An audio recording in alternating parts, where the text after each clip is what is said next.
my graciousness, people. I hope you're seeing this, because I think this means we've got to go on a little bit of a road trip today. Yep. And our chickens will be absolutely pleased if this works out the way I hope it will. Okay, pause the video for just one quick second. There is a point to this video at the end. Moral of the story, but you got to see it through till the end, and then you see the moral of the story, so don't forget to watch the moral of the story. All right, back to the video. Happy baby, happy mama. Taking care of that other quarter. Puzzle, or not puzzle. Coco's not on the mastitis teat. I think they just know. Don't go on that one. Now, I forgot to show you guys. I mentioned it in the last video, but I never did show you. This is some of the wood that our buddy Pride has milled. We cut down some trees from the back of the property to put this wood onto our barn. So if you look, there is a good bunch of wood here, and he did an excellent job. We're very happy, and how cool is that we're going to be putting wood from the property onto the barn, building the barn with wood from here. Nice and thick. It is green, meaning it hasn't been dried and sat out and all that nine yards, but you can use that for the siding, or at least that's what Prep Setter Bob tells me, and I'm believing him, because he's done this and I have not. Now, one of the less glamorous tasks that we face as homesteaders is, well, stuff around the home. We're trying to be as self-sufficient as we can, and that means not calling the plumber or the electrician or whoever when little things around the house gotta get done. This guy's gotta go. Inefficient, doesn't work right, time to put in a new one. Besides, let's just say Caleb repeatedly has issues with this. So it's gotta go. So today we're being self-sufficient as a wannabe plumber. No, I'm not starting a new dance trend. I'm cleaning up the water that the toilet spilled all over the floor. It's yucky. What are you gonna do? Goodbye, old, not working, inefficient toilet. Hello to new, efficient toilet. And the kids, they're excited because once you get it in the dumpster, I said, put on your safety goggles and then you can smash it up with a hammer. Not really a hammer, but you just smash it up. So anyway, off you go. Sayonara. See you later. Well, probably never again, because you're getting ready to get smashed. Now this is actually pretty dang funny, guys, because we got the Glacier Bay Power Flush, and no, they're not. We're not sponsoring them, or they're not sponsoring us, but whatever. But extra large trapway to prevent clogs. This is so hilarious. Flushes 7 billiard balls in a single flush. But my question really is, who exactly is going to be flushing 7 billiard balls ever? Why? Makes no sense to me, but this one's got the power to push through, I guess. Okay, so the question you're probably asking right now is, why is so many people in the bathroom and there's a toilet back over there? Well, whenever you get a new place, sometimes you inherit weird issues that the other folks did for whatever reason. They chose to do it, but down there, the toilet won't go on there because it's too deep. We need to actually chisel away the grout, get what's called a flange extender kit. With extra long bolts, T-bolts. Extra long bolts. And so what was supposed to be an hour issue is now like 7. Okay, day 2. We had to go and get a riser for this flange. But it's funny because little things can just get out of control, and we had to chip away a bunch of grout that was put in there, and then we had to get a special flanger rising kind of platform so that it'll get to the point where we can actually even just set the toilet on there. So unexpected things that just get out of control. I'll bet a lot of you have experienced something similar. Share in the comments down below when you had to do a home repair and you discovered something that should not have been, and now all of a sudden what was a little thing became a massive thing. Share, joy. However, even with all the drama, I think we're finally good to go. That was not my chip. That was pre-chipped.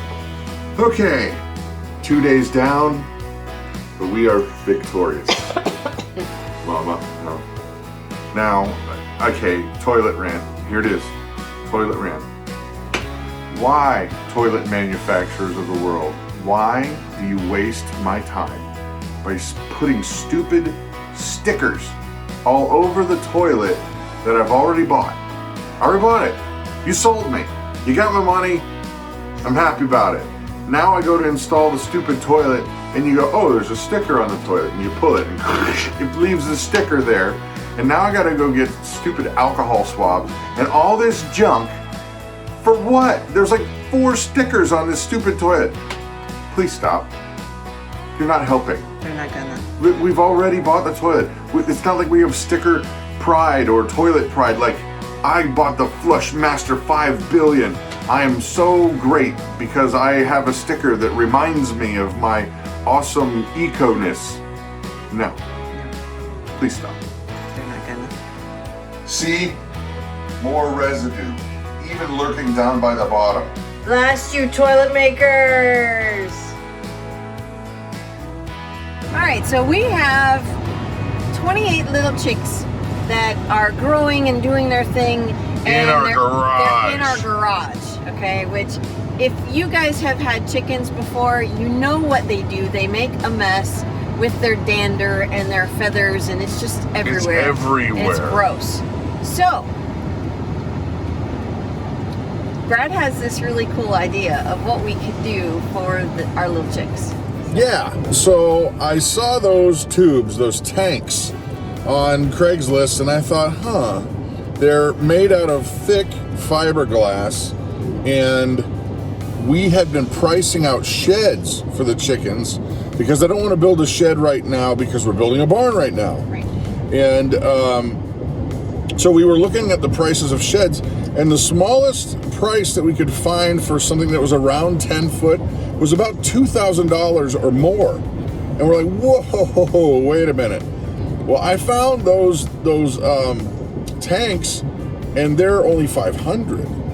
So the idea is turn it upside down, put in some, all the stuff the chickens need, the nesting boxes and the roosting area, and cut a door out of it. And so this could be a Bradism, or this could be really awesome.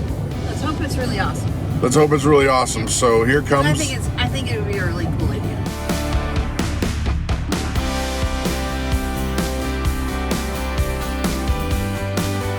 Okay, a little bit of disappointment.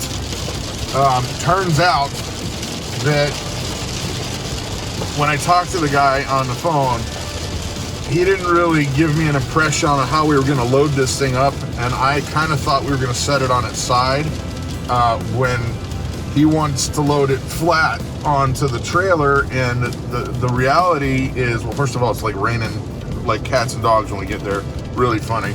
But the other part to that is it's 12 foot wide. It would be illegal for me to drive it on the interstate, and we're like 2.5 hours away from the house. So we've got to think this out so that we're doing this legally, number one. And so we're probably going to have to get the farm warning stuff and put it on the back, have somebody drive behind us with the flashers on and go all back roads the way back. So that's going to take a long time. Either that, or else we may just hire somebody to drive it, so that, because if they have all their accreditation and they do all their stuff, but my guess is it's going to be us hoofing it through the back roads, taking 4 hours instead of 2.5. But little bit downhearted, I guess, I don't know, because we really wanted to get it done today. But it's gonna get done, but just not today. However, it's gonna be super cool and it's gonna be super awesome for these chickens. The funny thing is, it's a big, gigantic pickle barrel. It's a pickle barrel. We're gonna make a pickle barrel chicken house, upside down. You'll wait, you'll see.